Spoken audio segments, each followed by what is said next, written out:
안녕하세요. 대단히 반갑습니다. 한국 시민사회운동의 새로운 미래는 있는가? 최종회, 시민성 갖춘 풀뿌리 지구시민 길러야 김현진 공석기.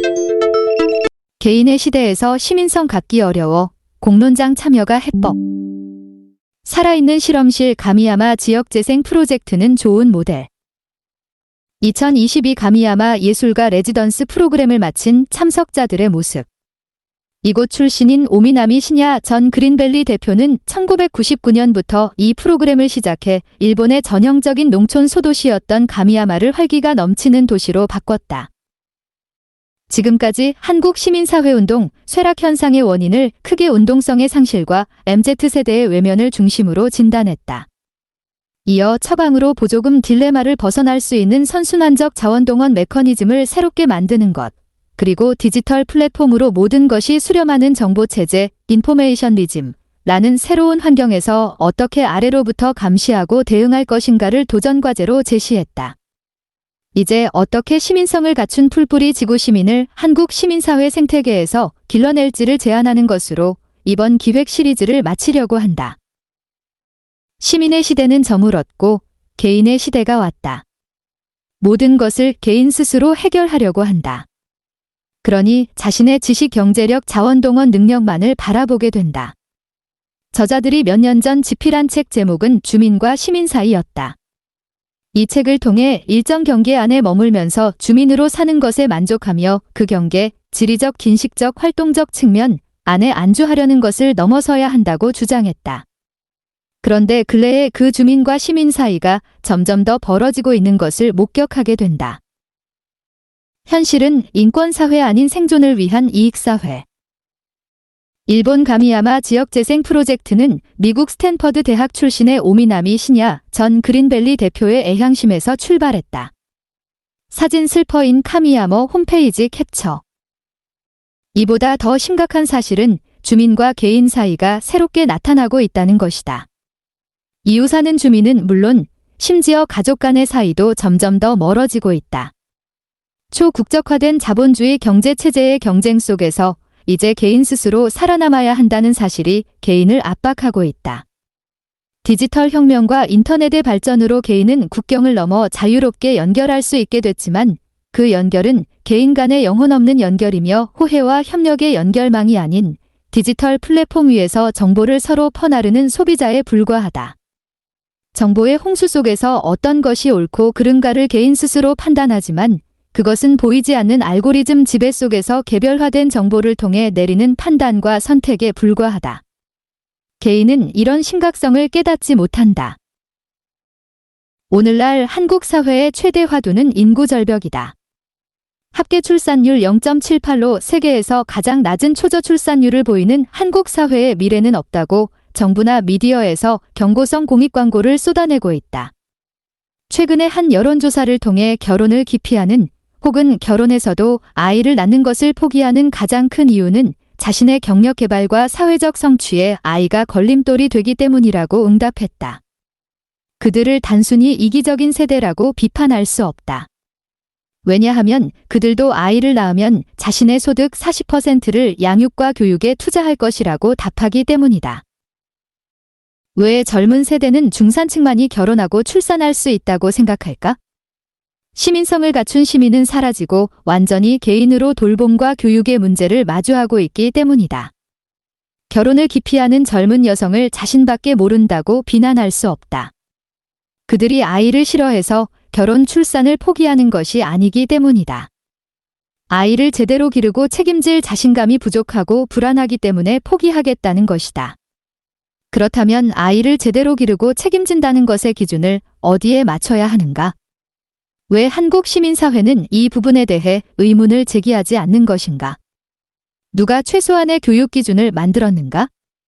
서로 모방하고 따르는 이 기준이 심각하게 왜곡돼 있다면 이것에 대해 왜 한국 시민사회는 도전하고 새로운 대안을 위해 연대하지 않는가?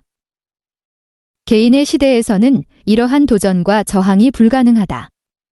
모두의 인권이 함께 존중되는 인권사회가 아닌 자신의 생존을 위한 이익사회로 전락한 상황이다. 이런 맥락에서 개인이 감당할 수 없기에 결혼 출산을 포기하는 것이다. 인구 절벽은 결코 정부의 정책 개입만으로는 해결할 수 없는 문제다. 개인의 시대에서는 저출산, 인구 절벽, 돌봄 문제에 대한 답을 국가에 요구하지만 그것은 가능하지도 바람직하지도 않다. 개인이 시민의 공간으로 나와야 할 매우 중대한 시점이다. 자녀 출산에 이렇듯 소극적 태도를 보이는 젊은 세대가 부모 돌봄에 대해서 그 이상의 뭔가를 할 것이라고 기대하는 것은 너무나도 순진한 생각이다. 한국 사회에서 돌봄을 개인의 문제가 아닌 시민성을 갖춘 시민의 공동과제로 접근하는 것이 중요하다. 국가가 한정된 재원에서 돌봄 문제를 국가 정책으로 해결하는 것은 한계가 있다. 자녀에 대해 아낌없이 투자할 의향이 있는데도 불구하고 왜 지역사회 공동의 문제를 마주한 지역주민과 함께 협동과 연대의 방식으로 해결하지 않는가? 신자유주의 세계화 아래서 적자 생존의 논리로 인해 너무 빨리 개인의 시대로 내몰리면서 과거의 공동체 경험이 쓰러지고 지역 주민과의 만남과 협동이 급속히 사라졌다. 당위적 차원에서 정답을 제시하면서 이 목표를 위해 모두가 함께 나아가야 한다는 과거의 시민사회운동 방식은 더 이상 통하지 않는다. 많은 지역 공동체, 마을기업, 사회적 경제활동이 이루어지고 있지만 여전히 덜컹거리고 실패를 거듭하는 이유이기도 하다. 사회자본, 관계자본, 신뢰자본을 쌓기 위해서는 시민성을 갖춘 시민이 동시에 형성돼야 한다.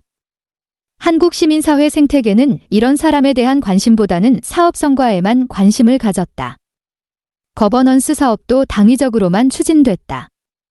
봉사활동을 좋은 대학에 가기 위한 스펙 쌓기와 안정적인 직장을 갖기 위한 도구로만 인식하는 개인은 결코 시민성을 갖춘 시민으로 자라지 않는다. 한국 시민사회 생태계는 사업 성과에만 관심. 일본 가미야마에 사는 아이들이 저녁에 인형극을 보고 있다. 사진 슬퍼인 카미야마 홈페이지 캡처. 평생 주기적인 관점에서 아이부터 노인에 이르기까지 개인의 생각을 바꿀 수 있는 시민 참여의 기회를 끊임없이 마련해야 한다. 그러한 참여 과정 속에서 그들은 대화하고 고민하면서 자신의 가치관을 바꾸게 된다. 이러한 시민성으로 패러다임을 전환하는 것은 억지로 이루어지지 않는다. 이런 의미에서 시민교육이 중요하며 그 방식도 일방적인 지식과 정보 전달로는 부족하다. 정부 지원으로 시민사회 생태계가 저절로 안정화될 수 없으며 기업이 사회적 가치를 품은 서비스로 우리의 필요를 채워줄 것이라고 기대해서도 안 된다. 그들을 다시금 다양한 오프라인 공간으로 불러내 참여하도록 시민사회운동이 나서야 한다. 새로운 정보체제에 사는 개인들은 자유롭게 정보를 공유하면서 스스로 디지털 정보기술을 관리한다고 착각한다. 보이지 않는 알고리즘에 의해 유인 관리되고 있음을 독해하지 못한다. 그 결과 쉽게 연결된 우리는 더 잘 관리되고 감시받으며 디지털 플랫폼으로 깊숙이 빨려 들어간다. 문제는 디지털 플랫폼에서 시민의 저항이 결집하기보다는 개인의 선호와 혐오라는 반응으로 축소되고 있다는 것이다. 개인은 그저 좋아요 혹은 싫어요를 누르는 이른바 클릭운동, 클릭티비즘에 머물거나 나누고 싶은 내용을 게시물로 올리는 것에 만족한다. 이런 온라인 활동은 비판적 독해와 대안을 마련하는 데 한계가 있다. 서로의 이야기를 풍성하게 나누고 축적하기보다는 자극적인 사진과 짧은 동영상 이미지로 남의 관심만 끌려고 한다. 디지털 공간은 지역 공동체의 삶 구석구석을 들여다보지 못하고 그저 현상의 문제, 즉 이미지로만 도배된다. 이런 경우 시민들의 공론장, 퍼블릭 스피어이 형성되기 어렵다. 비록 빅데이터와 인공지능, AI의 눈부신 발전으로 삶이 편리해졌지만 시민성을 갖춘 시민이 성장하는 데는 오히려 부정적 효과가 크다. AI의 도움으로 방대한 내용의 정보를 빠르고 손쉽게 얻을 수 있는 환경 때문에 요즘 소셜미디어 공간에서는 도무지 타인 존중과 경청의 자세를 찾아볼 수 없다. 타자 인정과 존중의 자세 위에 나선 대화와 소통 능력은 시민성의 기본 자질이다. 이것이 전제되지 않은 민주주의의 성숙은 허상에 불과하다. 한국 시민사회운동은 국가 혹은 기업, 정당을 싸잡아 불통의 이익집단으로 평가하곤 한다. 그러한 이익집단의 편승에 자신의 이해만 추구하는 개인으로부터 벗어나야 한다. 이제 한국 시민사회운동은 타자를 존중하고 대화하려는 시민의 재구성을 시민사회운동의 근본적인 과제로 설정해야 한다. 시민성을 갖춘 시민이 형성된다면 이들이 국가 정당 기업에 들어가 협소한 집단이익에 반하는 저항 행동을 전개하도록 그들을 끊임없이 독려하고 소통해야 한다. 그들을 공론의 장으로 나오게 해야 한다. 이것이 바로 앞으로 해야 할 시민교육의 핵심 과제다. 시민성을 갖춘 시민을 위한 교육 필요. 서울시 노원구가 서울시 SH공사 KGC건설과 손잡고 2013년부터 국토교통부 공모사업으로 추진한 에너지 제로 주택. 안타깝게도 새로운 정보체제에서 우리는 모두가 동일한 정보와 사실을 접하지 않는다. 사람마다 혹은 집단마다 맞춤형 정보를 받게 된다. 그것은 보이지 않는 알고리즘에 의한 것이다. 자기가 보고 싶은 것과 듣고 싶은 것만을 수동적으로 받게 된다. 각 개인에게 맞춤화된 정보에 기반을 두고 소통하게 되는 것이다. 이러한 소통은 파편화 분절화되며 사회 안의 집합적 범주에 따른 단절을 가져온다. 공론장의 위기이자 위협이다. 시민성을 갖춘 시민을 위한 교육은 이러한 알고리즘 지배에 의한 정보 파편화 분절화 개인화를 넘어서는 것에서 실마리를 찾아야 한다. 데이터 사회에서의 정보는 파편화 맞춤화된 정보라는 것을 직시하고 정보 주체의 시민으로 위기의식을 갖고 공론장으로 나가야 한다. 개인적 혹은 집합적 경계 너머에 위치한 타자의 이야기를 들어야 한다. 이것을 막는 정보체제는 우리를 각자의 확증 편향 아래 분절 분리 단절시켜 통합을 저해한다. 개인의 시대의 선거는 이런 맞춤화된 정보 전달 방식에 의해 진행될 가능성이 높다. 시민교육이 제대로 이루어지지 않으면 공론장은 사라지고 공명 없는 자신의 목소리 혹은 준거 집단의 선전과 선동만 난무하게 된다. 더 심각한 것은 공론장을 지키려는 시민의 노력에 AI 로봇이 대적할 것이라는 점이다. 시민은 특정 집단의 이해관계와 정체성에 부합하는 정보만을 일방적으로 확산하는 AI 로봇을 어떻게 이겨낼 것인가?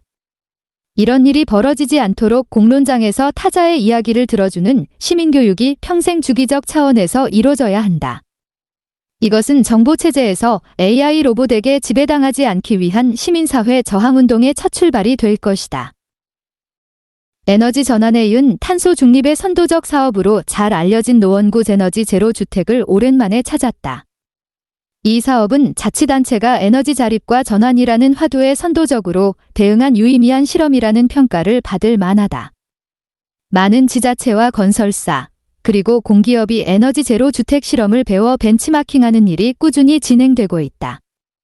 전체 120세대, 117세대 임대주택 플러스 3세대 커뮤니티 활동가 중에 90%가 신혼세대, 10%가 노년세대로 구성돼 있다. 안타깝게도 젊은 세대 가정은 바쁜 직장 일로 커뮤니티 활동을 조직하는 데 이르지 못하고 있다. 에너지 제로 주택 입주자는 무조건 협동조합에 가입해야 하지만 공동체 활동에 대해서는 아직도 참여가 저조하다. 코로나19로 인한 사회적 거리두기로 사람들이 네트워크를 공유할 수 없었기 때문이다. 그러나 근본적인 문제는 에너지 제로 주택 입주자를 선정하는 과정에서 그들이 에너지 전환이라는 가치에 어느 정도 공감하는지 충분한 고려가 이루어지지 않은 데 있다. 에너지 제로 주택은 재생에너지를 통한 에너지 전환과 자립의 가치에 동의하고 이 가치를 구현하기 위한 공동체 실험이다. 지역 주민들이 탄소 중립, 기후위기, 에너지 전환을 위한 아래로부터의 자발적 활동을 통해 이른바 풀뿌리 지구시민으로 성장하는 것이다. 물론 이것이 짧은 시간 안에 이루어지는 것은 아니다. 그렇지만 협동적 경험이 전무한 젊은 세대를 일정 공간 안에 결합했다고 저절로 시민으로 성장하는 것은 더욱 아니다. 기후, 정의 가치를 먹고 사는 지구시민으로 성장할 수 있는 로드맵과 미래, 비전을 마련해주는 것이 필요하다. 공동 이슈를 토론하며 어젠다를 만들고 새로운 사업을 궁리하는 공론장을 활성화해야 한다. 창조적 혁신은 풀뿌리 지구시민에서 시작. 스마트 시티의 인공지능, AI, 기술을 사용하는 국가들. AI의 눈부신 발전으로 삶이 편리해졌지만 알고리즘 지배로 시민성을 갖춘 시민이 성장하기 힘들어졌다는 주장도 있다. 사진, AU 글로벌 서베일런스 인덱스 카어니기 2019. 지난 10여 년 동안 지역사회를 발전시키기 위해 지방정부, 기업, 그리고 시민사회 모두 헌신적으로 노력했음에도 성공적인 모범 사례를 찾기 어렵다. 왜 실패했을까? 지역재생, 마을 공동체, 사회적 경제 모두 좋은 주제들이며 중요한 사회적 가치다. 과거의 시민사회운동에 참여한 활동가들이 당위적인 방식과 열정에만 기초해 접근한 것은 아닌가? 시민사회가 정부와의 협치를 부정해서는 안 된다. 그렇지만 그것이 지역의 변화 혁신을 가져오지 못한 원인을 살펴봐야 한다. 정치적 목적으로 동원된 정책, 토권 세력의 무책임한 투기적 개발, 지역사회 발전 전략과 비전에 대한 풀뿌리 주민 공론장의 부재 등으로 갈등이 주기적으로 반복됐기 때문이다. 일례로 햇빛발전소, 풍력발전소를 비롯한 다양한 재생에너지 사업은 정부와 기업 주도로 진행됐거나 아직도 진행되고 있다. 그런데 이 사업에 직간접적으로 영향을 받는 주민들이 얼마나 에너지 전환을 삶의 가장 중요한 가치로 생각하는지를 주목해야 한다. 에너지 전환과 경제적 가치의 충돌에서 전자를 선택하는 시민이 과연 얼마나 있을까에서부터 시민사회운동은 출발해야 한다. 노원구의 에너지 제로 주택 사업의 출발은 지방정부 주도였다. 에너지 전환이라는 매우 훌륭한 공간이 만들어졌지만 에너지 전환의 가치를 구현하는 사람들은 충분히 준비되지 않았다.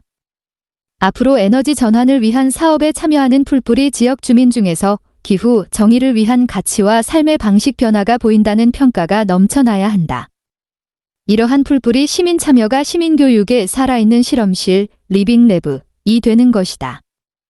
이제는 풀뿌리 주민 중심으로 30년의 로드맵을 그려보자. 그들 스스로 다양한 협동적 실험을 제안하고 참여해보는 것을 적극적으로 권장하자. 시민성은 이러한 풀뿌리 참여와 시민교육으로부터 자라날 수 있기 때문이다. 이런 측면에서 지역의 문제를 전 지구적 차원과 연결해 30년의 지역 살리기 프로젝트를 수행하고 있는 일본의 가미야마, 신산, 실험은 우리에게 많은 시사점을 제공한다.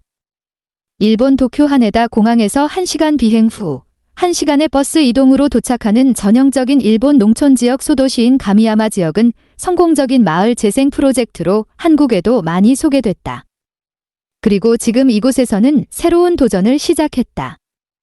가미야마 마루고토 기술대학 메러고토 칼리지 오브 테크놀로지은 AI와 소프트웨어,계 듀엑스 디자인 교육, 사회적 기업가 교육 등을 진행한다.